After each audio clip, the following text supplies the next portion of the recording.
So, if you haven't heard, Mojang has retired the mob vote, and it seems like we're no longer going to have long debates and political parties when it comes to choosing what fictional blocky creature we want added to a now 15-year-old game.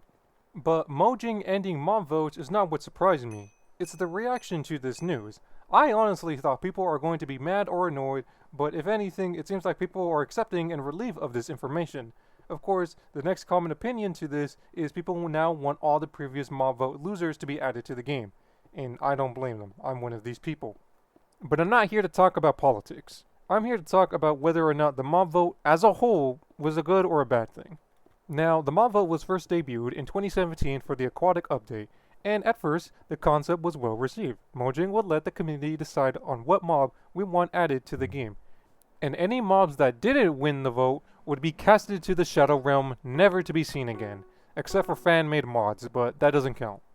Now we all know and remember the first 3 mobs that laid the way for the next 6 years to 6 years? Really? Has that really been that long ago?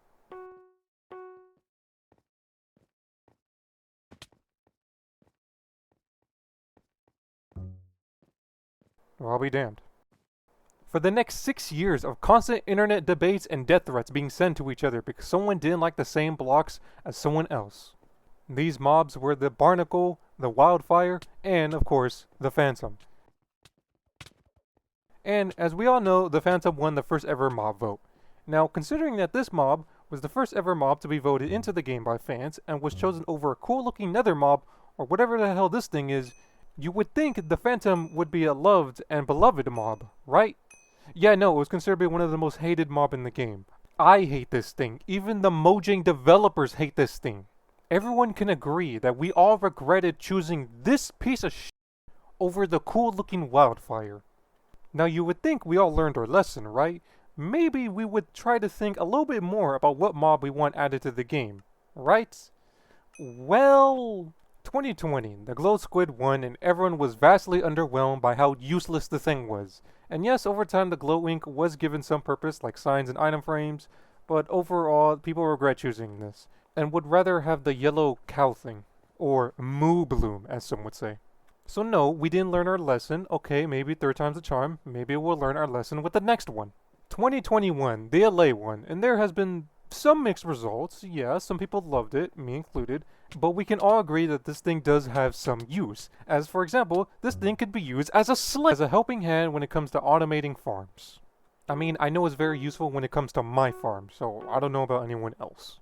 But some people would have preferred the copper golem, as at the time copper was a fairly useless item, and this mob would help give it some more purpose.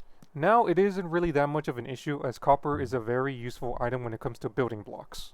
But overall, with this one we kind of learned our lesson. At least this mob is useful and we're not disappointed with this. At least most of us isn't. Okay, what about the next one? 2022, the Sniffer 1, and it is also kind of a useless mob, as it only provides the player with 2 types of flowers, which are nothing really special. I mean, even getting the mob itself is AIDS. Some players would have much more preferred the Tough Golem. I don't know why, but they do. Not much love for the Rascal, however.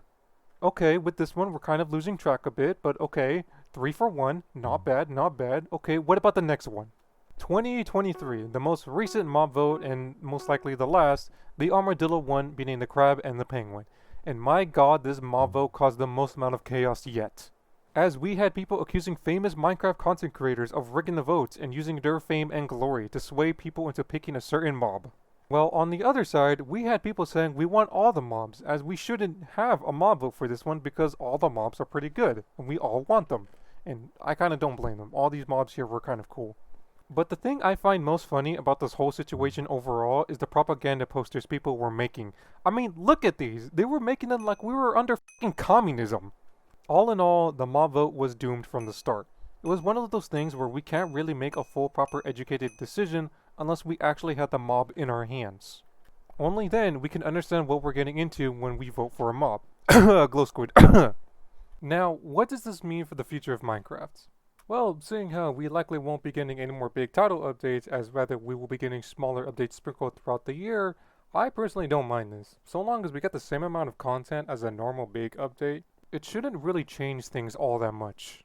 I'm not really against the idea of things being drip feed to us. Like how the Armored Paws update was given to us slowly, bit by bit, and right now, the whole minecart and redstone stuff. That I really don't mind. I mean, yeah, the update is quite small and not really too much. It's something that I really don't mind so long as over time they start to compensate us for having more better quality updates. But I will end off this video with one note. Right now, Minecraft is in a kind of a weird state. Since we won't be getting any big title updates, how are they going to be handling theming? And what I mean by this is, let's say they announce something big, like another update 2, for example. And this new update has new biomes, new mobs, new gear, and all that sort of stuff. How are they going to handle giving to us chunk by chunk, bits by bits? Are they going to first give us the biomes, then the mobs, then the mechanical changes, then the weapons? How is that going to work out?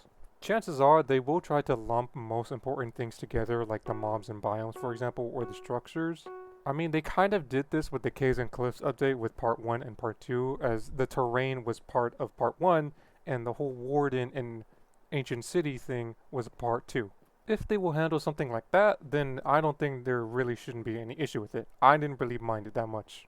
But I feel like the more important question here is, are we going to get updates that are just as big as the Nether update, just sprinkled over the year instead of all at once? Like I said before, I honestly don't mind the whole smaller updates over time, so long as it does not affect the quality or how much we'll be getting in said updates. Either way, Minecraft Live is coming up soon, so let's hope they still have some big plans for the game. Like, maybe a new dimension?